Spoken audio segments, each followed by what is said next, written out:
Colleen est une Canadienne de 59 ans. Elle travaille comme comptable dans une entreprise. Elle a été autrefois en couple, mais elle vit désormais seule. Colleen est célibataire depuis un bon moment, mais elle n'a pas renoncé à sa recherche de l'amour pour autant. Elle passe pour cela une bonne partie de sa journée sur Internet, à surfer sur différents réseaux sociaux. En 2016, sur l'un d'entre eux, elle se fait aborder par un certain Ryan Scott.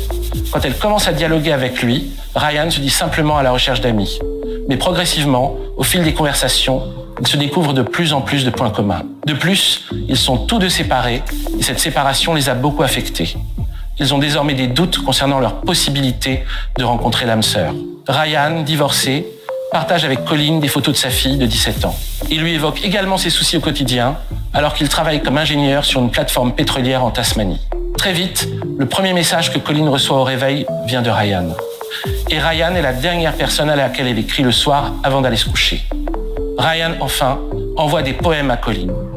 La relation naissante entre Colleen et Ryan remplit la première de bonheur. Et elle partage ses émotions avec sa sœur Karen. Les conversations, déjà intimes de Colleen et Ryan, se font de plus en plus sentimentales.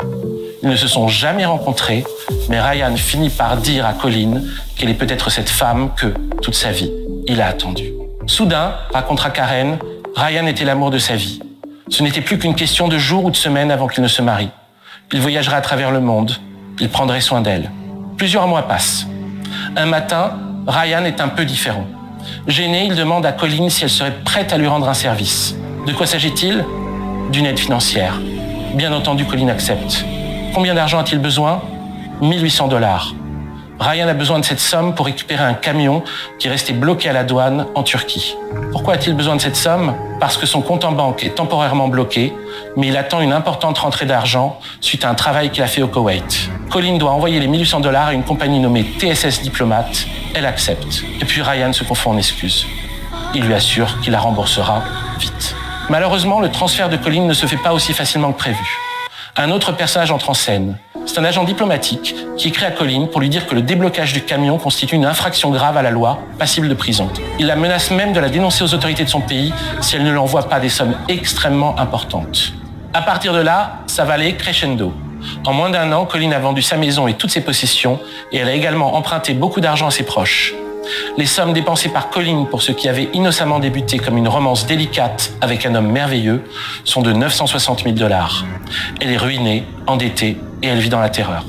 Le 8 octobre 2018, elle écrit une lettre de 3 pages dans laquelle elle récapitule les étapes de cette histoire. Et elle conclut par « J'ai appris hier que les autorités canadiennes connaissent désormais mon nom et ce n'est plus qu'une question de temps avant qu'on ne vienne m'arrêter.